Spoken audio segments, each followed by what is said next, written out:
Okay, we are live. Hi, guys. Welcome to the Break the Burnout Cycle. Today, for our live, we're going to be talking about saying no, just like Julia did.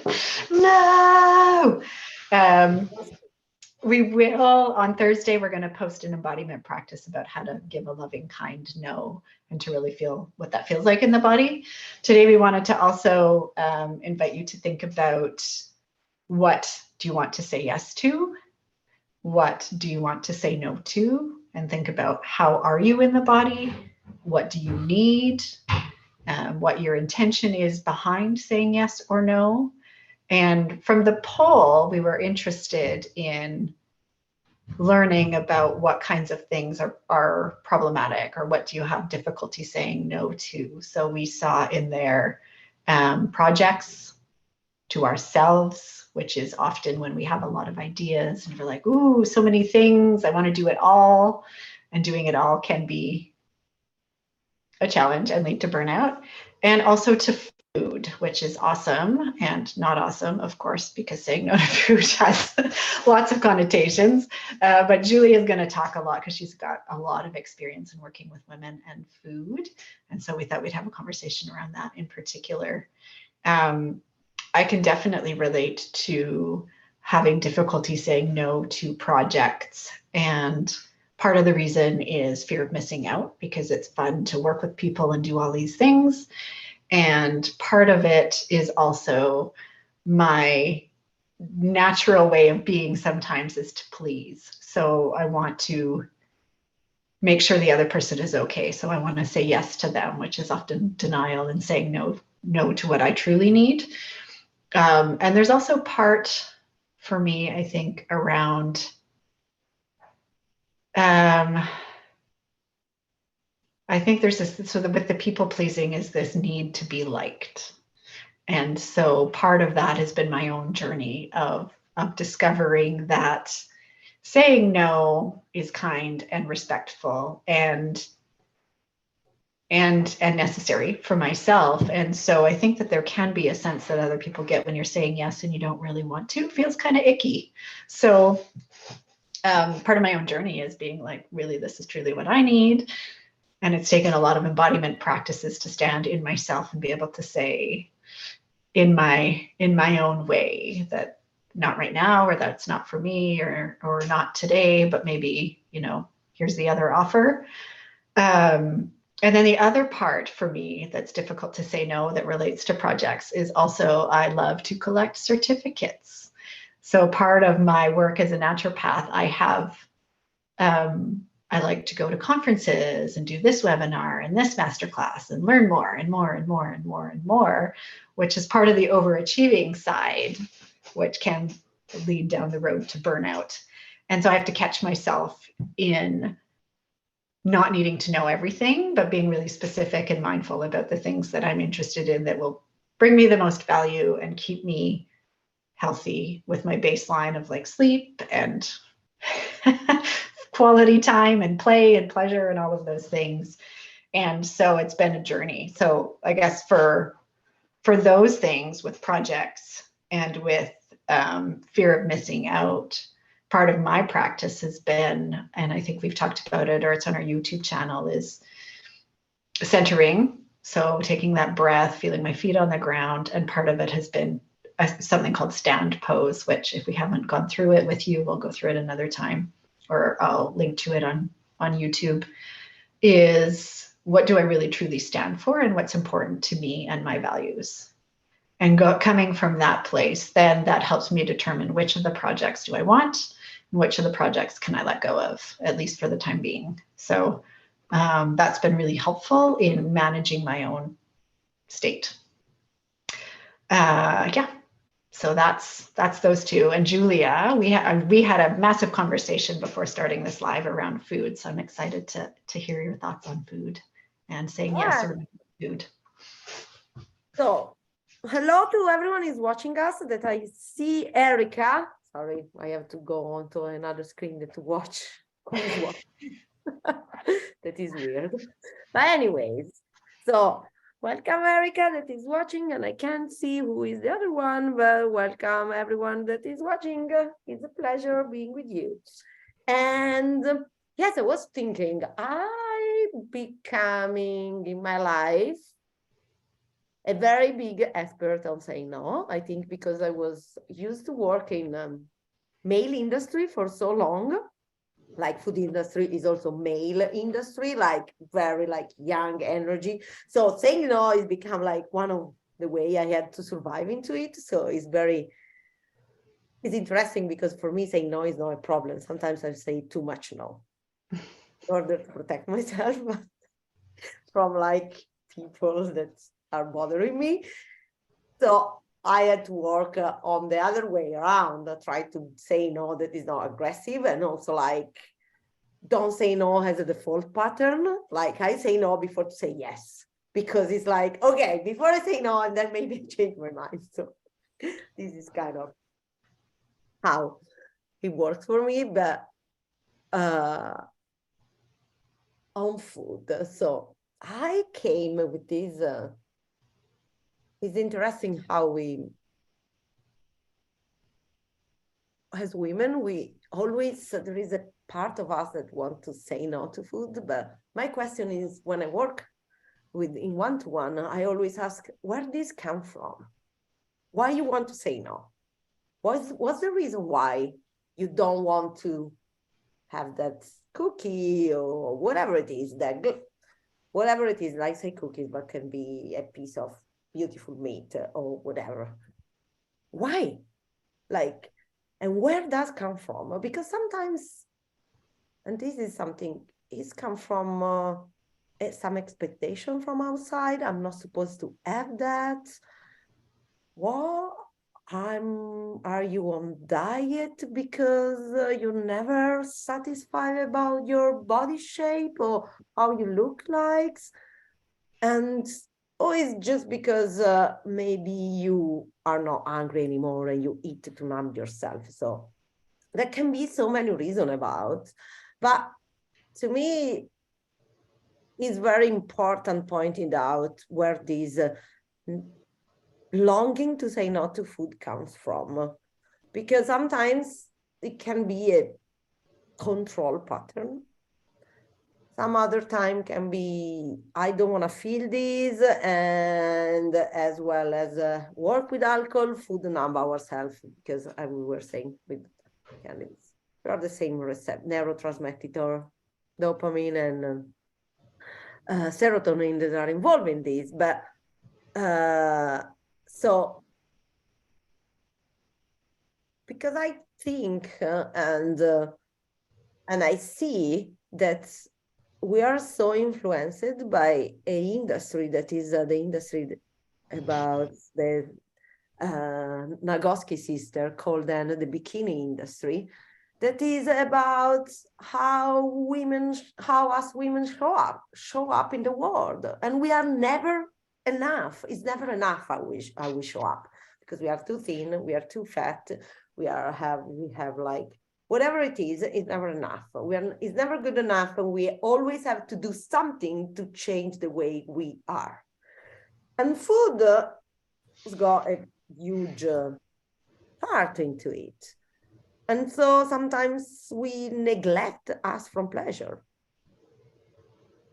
So my thing is, maybe you need to say no, because there is a reason why, and I'm totally with you. And when I work with my clients, I'm like, okay, let's go into it. Let's see what's really, where this come from. What's the reason why you want to just not have that? Because sometimes, why not? I'm gonna conceive myself. I'm gonna treat myself, and I'm gonna have this thing because I had a difficult day. And it's good. Obviously, if become a part, like my way to reward myself every time, maybe we have to change the reward, or maybe we have to look into it from another perspective. So it's like with many other things, no? When they become a kind of dependence, or addictive pattern is where things that I will pay. I just want to point it out that I will pay some attention around the reason and the how we are just approaching it. Mhm. Yeah, there seems to be a real spectrum with food. I see it as this, maybe it's not quite a line, but a circle of restriction. And then there's the other opposite of the reaching for food for numbing. They both are more of a disembodied approach to food, and they both lack pleasure and joy. And so reframing food as just food rather than good foods and bad foods. And like Julia said, the piece around what is it, what are you using it for? You know, is it comfort? Is it to escape? Is it purely because chocolate's great and we should all be eating chocolate every day anyway? Like the motivation behind, because sometimes there's something that you're needing that you're not needing, and food is that replacement for it. Yeah, and then there is a very interesting thing that you will like do this experiment because it's very interesting. Once try to have chocolate, paying attention to that chocolate that you are eating. And you will notice how much less you will eat about that. Because when you pay attention to that piece of chocolate and all the beautiful flavor that it's got, probably you don't need to eat the entire bar. Because you will notice how good it is also have just 2 square.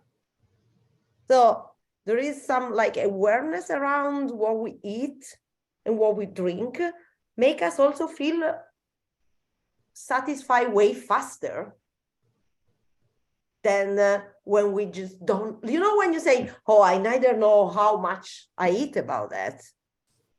Well, means that you neither taste it. So what's the point? Maybe there is a point, and is obviously interesting going there. But yeah, just pay attention, and maybe there is point, like maybe there is some emotion that didn't come to close the cycle, as we always like sometimes we say, you know, about break the burnout cycle is maybe I'm eating like my eating cycle is going sideways because there is something there about some unsatisfaction about something like my relationship, my work environment, and this. Let's go there because maybe it's not about food. The majority of time is not about food. Yeah, I think that food becomes the thing that we can, out of all the things in the world that we cannot control, you know, it's one thing that we do have control over, whether it's too little, too much, or whatever the unique amount is for you. And the other piece about the burnout, so maybe you're using that as a way to try to complete the cycle of stress for yourself, is also that, like Julia mentioned, there's this whole industry around how we are supposed to look and feel. And as women in particular, I think we hold a lot of that in our minds, either consciously or unconsciously, which is a lot of shit to hold on to that doesn't lend itself well to having energy, because it takes up a lot of mental space. Yeah. Like huge part of the burnout comes from that. For many women, from the body image, and how we are supposed to show up in the world. Like, think about that. It's crazy, like how they conditioned us that we have to be in a certain way.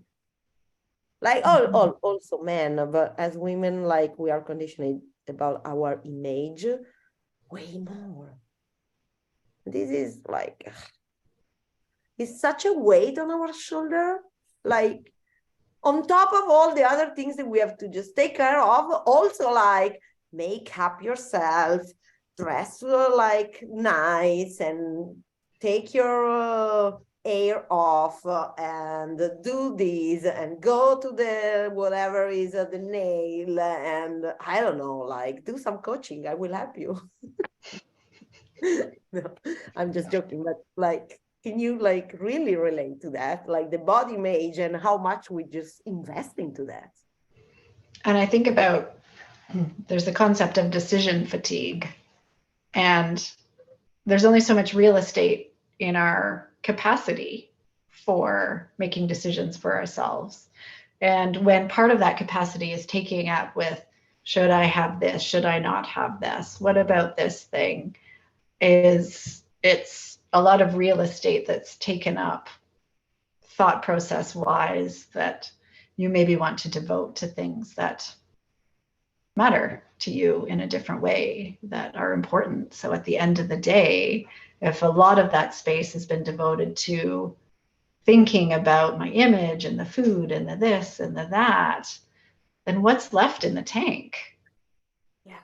And we don't have to forget about the fact that now is coming spring. So we are starting with these things about, oh my God, I'm not in fit because now is spring, then it's going to be summer. I have to wear a bikini. No, I'm not joking. It's a real thing. Like we get more stress about that because, oh my God, I was doing winter, but I wasn't really pay attention because it's winter and you go like in lethargic mode and you eat more Well, calories. also in Canada, we all look like puffy snowmen because we have giant snowsuits on. So who cares?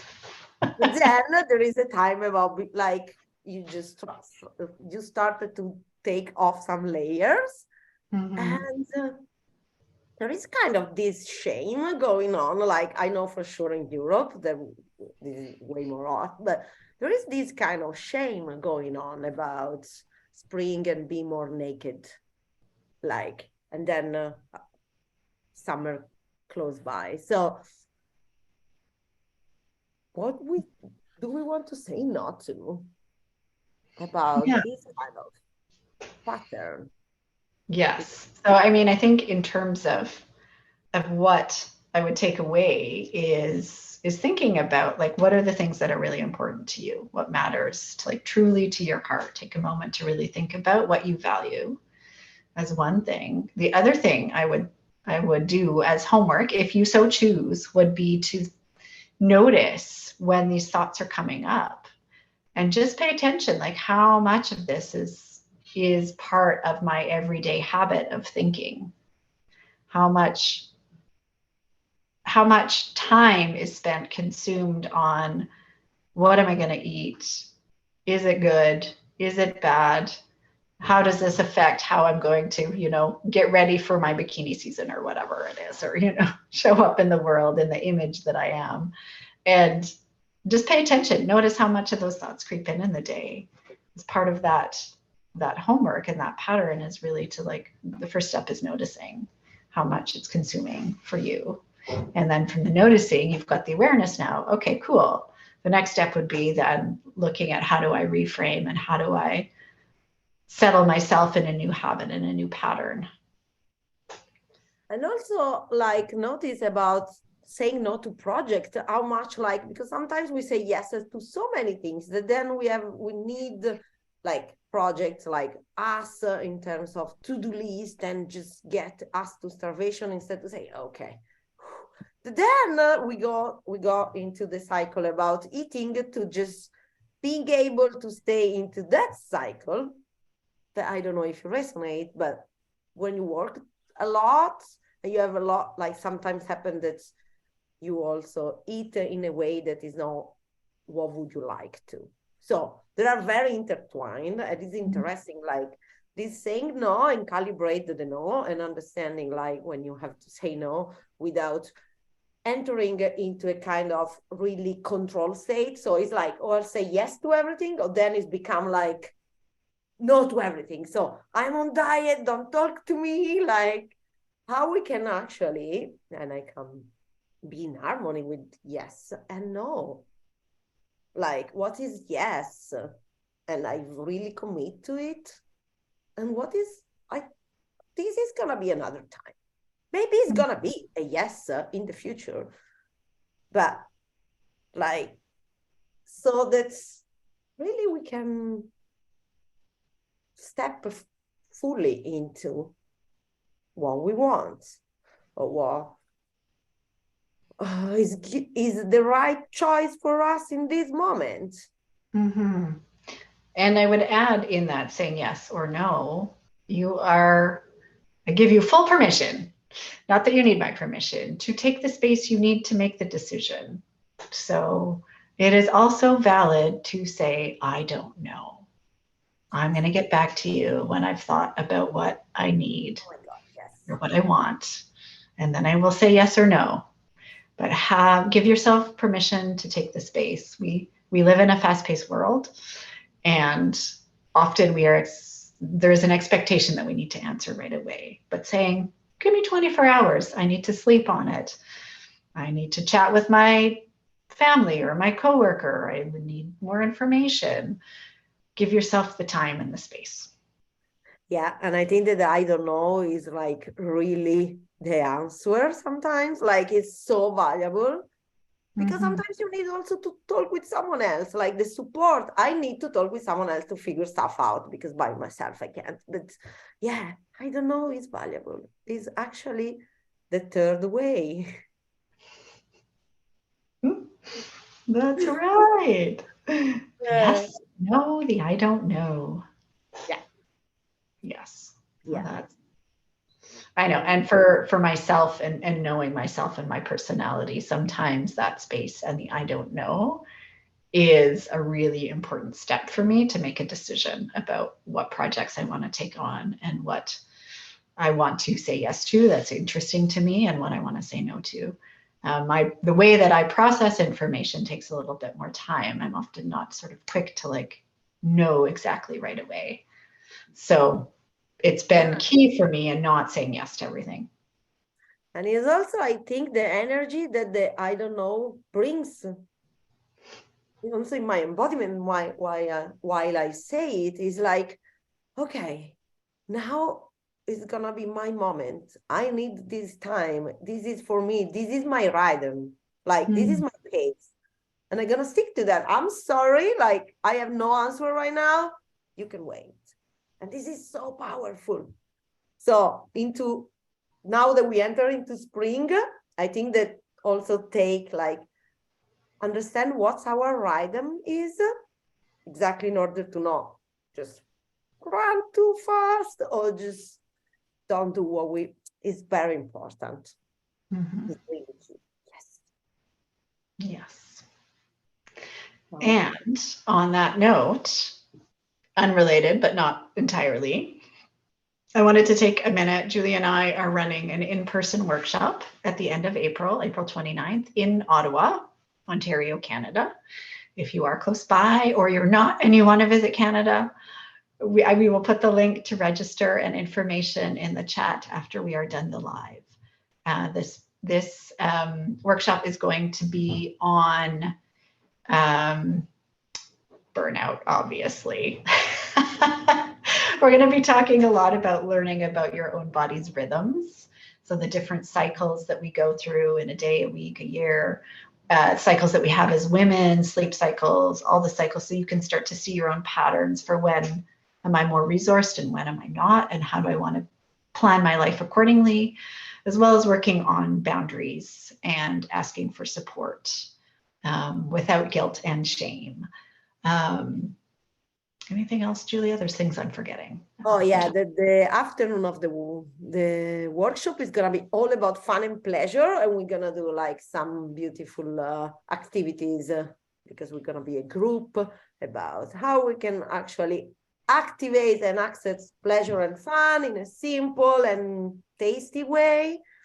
So we will play with that a bit, and because at the end we never have to forget that pleasure and fun are key to break the burnout cycle. Yes, they are not the thing you do at the end of exactly the day or the hard work. They are things you do all the way along. And so finding tools to like remember that is key. So thanks to everyone that was watching. We hope that was helpful, insightful, enlightened, maybe not. Or more just of us rambling, but you hopefully at least you recognize yourself in pieces of that, so that now you can start to think, oh yeah, that's kind of like me, or me too, or oh, I hadn't thought about the I don't know, or whatever it is. There's something in there that's juicy for you that you can take away. And Thursday is gonna be embodiment practice so that you can practice saying no. That is right. Okay. On that Bye. note, bye-bye.